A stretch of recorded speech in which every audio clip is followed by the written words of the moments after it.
جو صحابہ نے جمع کیا. لئی صفیہ لحم، حضرت انس فرماتے ہیں حضرت صفیہ کے ولیمہ میں گوشت نہیں تھا. سبحان اللہ. لیکن اتنی غربت کے باوجود اللہ کے نبی صلی اللہ علیہ وسلم نے صفیہ کا ولیمہ ایک دن تک کیا. کب تک کیا بولو؟ یہ روایت مسند ابی یعلا کے اندر اور علامہ حافظ ابن حجر رحمۃ اللہ نے فتح الباری میں نقل کیا. اللہ کے نبی صلی اللہ علیہ وسلم نے 3 دن تک ولیمہ کیا. کتنے دن تک؟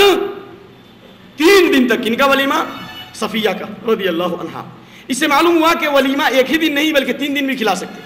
آج کھلا دو اپنے دوستوں کو، کل کھلا دو اپنے پڑوسیوں کو، اور پرسوں کھلا دو بنگلور کے لوگوں کو. کوئی حرج نہیں، کوئی ضروری نہیں ہے کہ آپ ایک ہی دن ولیمہ کریں. اس لیے اگر آپ ولیمہ صحیح طور پہ کرنا چاہتے ہو تو آسان بناؤ، اور اگر آپ کے پاس صلاحیت نہیں ہے تو ہم جیسے غریبوں سے تعاون لو. اللہ کے نبی صلی اللہ علیہ وسلم نے امت کے لیے آئیڈیل پیش کیا ہے. اگر کسی کے پاس غربت ہے تو چاہیے کہ اس کا تعاون کیا جائے. جیسے حضرت سعد نے کہا کہ حضرت فاطمہ کی شادی حضرت علی سے ہو رہی ہے، بیچارے کے پاس گھر بھی نہیں تھا. سبحان اللہ، سبحان اللہ، اللہ اکبر. قربان جاؤ. کہتے ہو نوکری ہو جائے گی تو شادی کریں گے، کروڑ پتی ہو جاؤ گے تو شادی کرو گے. کیا تمہاری کروڑ پتی کا کیا بھروسہ ہے؟ میں نے بڑے بڑے کروڑ پتی کو دیکھا وہ خاک پتی بن گئے. کب انتظار کرتے ہو؟ اللہ تعالیٰ فرماتا ہے محتاجی کو ختم کر دیں گے، اور آپ کہتے ہو جب تک کہ بینک بیلنس نہیں، جب تک نوکری نہیں، ہم شادی نہیں کریں گے. حضرت فاطمہ کی شادی ہو رہی ہے تو رخصتی ہو رہی ہے انصاری کے مکان میں. اللہ اکبر، اللہ اکبر. اور سنو میرے بھائیوں، میری ماں اور بہنوں، حضرت علی کے پاس تو ولیمہ کے لیے کچھ تھا بھی نہیں. اللہ کے نبی نے کہا کہ لا بد للعرس من ولیمۃ. حضرت علی کو کہا شادی کر رہے ہو لیکن ولیمہ ضروری ہے، کیسے کرو گے شادی؟ تو کہا حضرت سعد نے یا نبی اللہ علیہ کبش، میں تو میڈھا دے دوں گا. ایک دوسرے صحابی نے کہا کہ میں ذرہ دے دوں گا، مکئی دے دوں گا. اس طریقے سے انہوں نے دوسروں کے تعاون سے ولیمہ کیا ہے. متانا یہ میرے بھائیوں، فخر و مباحات کا اظہار کرنا اور ولیمے کے اندر کاٹ ماٹ کر بڑے بڑے مالداروں کو اور بڑے بڑے فتنہ پرور لوگوں کو، فاسقوں اور فاجروں کو بلانا، یہ سنت نہیں ہے. ہم یہ نہیں کہتے کہ کاٹ بانٹنا بدعت ہے، ہم نہیں کہتے. اگر وقت اور حالات کا تقاضا ہے اور آپ کو اللہ نے صلاحیت دی ہے تو سادگی کے ساتھ کاٹ بھی بانٹ دیا جائے، ہم اس کو بدعت نہیں کہتے، سمجھ دیجئے. لیکن ولیمہ کر رہے ہو، غریبوں کو بھول گئے، مسکینوں کو بھول گئے، علماء کو بھول گئے، طلباء کو بھول گئے، بلا رہے ہو شیطانوں کو، قوم کے لٹینوں کو، بہت بڑے بڑے گھوٹالہ کرنے والوں کو بلا رہے ہو، ایسے لوگوں کو بلا رہے ہو. اللہ کے نبی فرماتے ہیں بخاری کی حدیث، شر الطعام طعام الولیمہ یدعا الیہ الاغنیاء ویترک الفقراء. سب سے بدترین کھانا ولیمے کا کھانا ہے جس کے اندر مالداروں کو بلایا جائے اور غریبوں کو چھوڑ دیا جائے. لا تصاحب الا مومنا، یہ حدیث بخاری کی. لا تصاحب الا مومنا ولا یاکل طعامک الا تقی الصحیحہ. دوستی ایمان والوں سے کرو اور کھانا متقیوں کو کھلاؤ، نیک لوگوں کو کھلاؤ، غریبوں مسکینوں کو کھلاؤ. تو اس لیے میرے بھائیوں جتنی صلاحیت ولیمہ کیا جائے. اس لیے آج لڑکی والوں کی طرف سے مجلس نکاح میں جو کھانا کھلانے کا ثبوت لوگ فراہم کرتے ہیں اور لڑکی والوں کی طرف سے جو کھلایا جاتا ہے، یہ آسان شادی نہیں ہے، یہ مشکل شادی ہے، یہ فتنے والی شادی ہے. میں پوچھتا ہوں ایک صحیح حدیث نہیں ایک ضعیف حدیث پیش کرو. میرا چیلنج ہے پورے علماء سے، پورے دعات سے، پورے مبلغین سے، اور جس بڑے عالم نے سعودیہ سے مضمون لکھا ہے لڑکی والوں کی طرف سے کھلانے کے تعلق سے، آپ اس مضمون کو لاؤ. میں اس مضمون کی وضاحت کرتا ہوں. میں پوچھتا ہوں صحیح نہیں ایک ضعیف حدیث پیش کرو.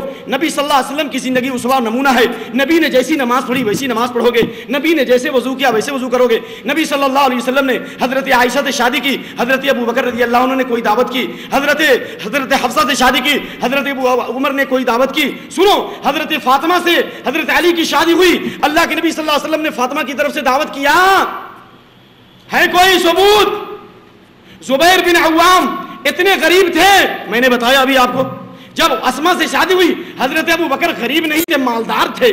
حضرت اسما کو جب کھجور کی گٹھلیاں اٹھانے کی وجہ سے جب تکلیف ہونے لگی اور دور جانا پڑتا تھا تو بخاری شریف کتاب الخیرہ کی حدیث ہے حضرت ابو بکر نے ایک غلام خرید کے دے دیا اپنی بیٹی کے لیے.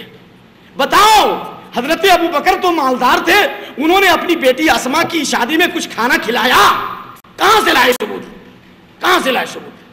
اس لیے لڑکی والوں کی طرف سے کھلانے کا ثبوت، یہ آسان شادی نہیں، یہ مشکل شادی ہے، یہ بربادی ہے، یہ تباہی ہے، یہود و نصارہ کی تقلید ہے، یہ برادران وطن کا عقیدہ ہے. یہ برادران وطن کیا، چونکہ لڑکیوں کو ان کا کوئی حصہ نہیں ملتا اس لیے سوچا کہ شادی بیاہ میں لڑکی والے اتنا پیسہ خرچ کر دیں، حصہ نہیں ملتا تو کم سے کم شادی کے بدلے جو ہے اس کا حصہ اسی میں شامل کر دیا جائے۔ تو بتاؤ اللہ تعالیٰ تو کہتا ہے للرجال نصیب وللنساء نصیب، عورتوں کا حصہ مردوں کا حصہ۔ لڑکی والوں کی طرف سے کھلانے کی جو روایت پیش کی جاتی ہے، میں وقت سے پہلے اس لیے واضح کرنا چاہتا ہوں کہ نہ معلوم میں اپنے مقصد میں کہاں تک کامیاب ہوں گا اور میں اپنے موضوع کو مکمل کر سکوں گا کہ نہیں کر سکوں گا، اس لیے میں وقت سے پہلے بتا رہا ہوں اے لوگوں، نکاح کی مجلس میں لڑکی والوں کی طرف سے کھلانے کا جو ثبوت ہے وہ کھانا ثابت نہیں، وہ کھلانا ثابت نہیں، وہ کھانا بدعت ہے۔ وہ کھانا کیا ہے؟ کیا ہے؟ بدعت ہے۔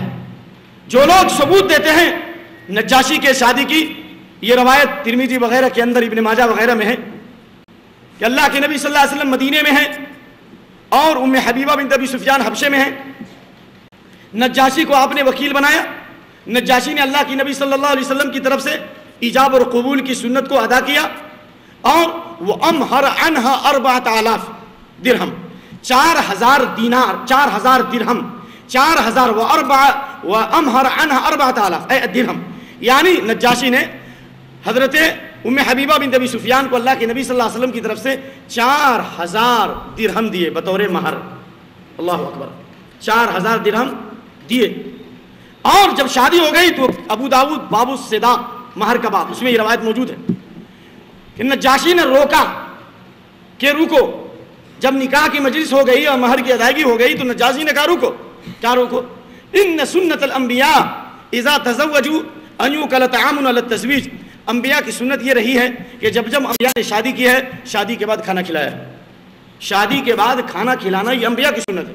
انبیاء نے کھلایا ہے کھانا، انبیاء کی بیویوں نے کھانا نہیں کھلایا، انبیاء کی بیویوں کے ولیوں نے نہیں، بلکہ انبیاء نے شادی کے بعد کھانا کھلایا، یہ انبیاء کی سنت ہے۔ نجاشی نے اللہ کے نبی صلی اللہ علیہ وسلم کی طرف سے نکاح کے فوراً بعد ولیمہ کیا، یہ دلیل اس بات کی ہے کہ نکاح کے بعد بھی ولیمہ، نکاح کے بعد بھی ولیمہ ہو سکتا ہے، نکاح کے بعد ہی نہیں بلکہ نکاح کے بعد بھی، یعنی بہتر افضل تو یہ ہے کہ کل ہو کر کیا جائے، جیسے کہ حضرت زینب سے اللہ کے نبی نے شادی کی، کل ہو کر آپ نے ولیمہ کیا۔ وَأَطْعَمَ النَّاسَ خُبْزًا وَلَحْمًا، اللہ کے نبی نے گوشت بھی کھلایا اور روٹی بھی کھلائی اور بہت اچھا کھانا کھلایا۔ بلکہ حضرت انس فرماتے ہیں، یہ حدیث بخاری کی، مَا رَأَيْتُ النَّبِيَّ صلی اللہ علیہ وسلم أَوْلَمَ عَلَى شَيْءٍ مِّن نِّسَائِهِ ما اولم علی زینب فانه ذبح بشاة۔ حضرت انس فرماتے ہیں میں نے اللہ کے نبی صلی اللہ علیہ وسلم کو اتنا قیمتی ولیمہ کرتے ہوئے نہیں دیکھا جتنا قیمتی ولیمہ آپ نے زینب کی شادی میں کیا، آپ نے بکری ذبح کر دی۔ سب سے قیمتی ولیمہ نبی کا کیا تھا کہ آپ نے کیا ذبح کیا؟ کیا ذبح کیا؟ بکری ذبح کی۔ اللہ اکبر، بکری ذبح کی۔ لیکن اس کے بعد حضرت صفیہ بنت شبابہ روایت کرتی ہے کہ ان نبی صلی اللہ علیہ وسلم اولما اللہ کے نبی صلی اللہ علیہ وسلم بمدین من شعیر، دیکھیے ترمذی کی حدیث، اللہ کے نبی صلی اللہ علیہ وسلم نے 2 مد یعنی 1.5 کلو جو سے بھی ولیمہ کیا۔ اللہ کے نبی نے 1.5 کلو جو سے بھی ولیمہ کیا ہے، سبحان اللہ۔ تو میرے بھائیوں، حضرت ام حبیبہ بنت ابی سفیان کی شادی ہوئی، نجاشی بادشاہ نے نبی صلی اللہ علیہ وسلم کی طرف سے کھانا کھلایا اور شرحبیل بن حسنہ کے ساتھ ام حبیبہ کو مدینہ رخصت کیا۔ مجھے بتاؤ کہ اللہ کے نبی نے صفیہ کی شادی کے بعد 3 دن تک ولیمہ کیا، لیکن ام حبیبہ بنت ابی سفیان سے ملاقات کے بعد اور صحبت کرنے کے بعد آپ نے حضرت ام حبیبہ بنت ابی سفیان کی طرف سے ملاقات کے بعد ایک دفعہ بھی ولیمہ نہیں کیا۔ یہ دلیل اس بات کی ہے کہ نجاشی کے ولیمے کو اللہ کے نبی نے باقی رکھا اور دوبارہ ولیمہ نہیں کیا، تاکہ امت کو یہ دلیل مل جائے کہ نکاح کے بعد بھی اگر لڑکی کے بجائے اگر لڑکا والا کھانا کھلانا چاہے تو یہ بھی ولیمہ ہو سکتا ہے۔ اور میں نے کہا کہ حضرت صفیہ کا آپ نے 3 دن تک ولیمہ کیا، جو میں نے حدیث پیش کی، حافظ ابن حجر رحمۃ اللہ علیہ نے بخاری کی شرح میں نقل کیا اور یہ روایت حسن ہے۔ اور سنو، حضرت ابی بن کعب نے تو 8 دن تک کھلایا، 8 دن تک کھلایا، تو آج بھی دعوت کرو، کل بھی دعوت کرو، پرسوں بھی دعوت کرو، لیکن یہ لڑکی والوں کی طرف سے کھلانے کا کیا ثبوت ہے؟ دولت اور پیسہ ہے تو صحیح جگہ پہ لگاؤ، تاکہ لوگوں میں انقلاب آئے, لوگوں کے اندر تبدیلی آئے. میں نے الحمدللہ گلبرگہ میں ایک نکاح پڑھائی اور بڑی خوشی ہوئی کہ وہاں پر ہزاروں کی تعداد میں لوگ تھے, لیکن مجلس نکاح میں ولیمہ کرنے والا بلاری کا آدمی گلبرگہ کے سارے لوگوں کو کھلا رہا ہے, مشہور لوگوں کو, اور بلاری جا کر بھی دعوت کر رہا ہے. کیوں؟ تاکہ امت کو سبق ملے, تاکہ نبی کی سنت زندہ ہو. تو میں بھی اعلان کرتا ہوں, اگر شادی کو آسان بنانا ہے, لڑکیوں کا فحاشی اور بے حیائی سے روکنا ہے, آج ہزاروں لڑکیاں, سینکڑوں لڑکیاں خیروں کے ساتھ اپنی عزت و آبرو کو نیلام کر رہی ہیں. آج کالجوں کے اندر, کلبوں کے اندر اور بے شمار مقامات پر مسلم لڑکیوں کی عزتیں نیلام ہو رہی ہیں. اس کا ذمہ دار کون ہے؟ لوگوں, شادی کو ہم نے مشکل بنا دیا ہے. اس لیے میں نے سروے کیا ہے,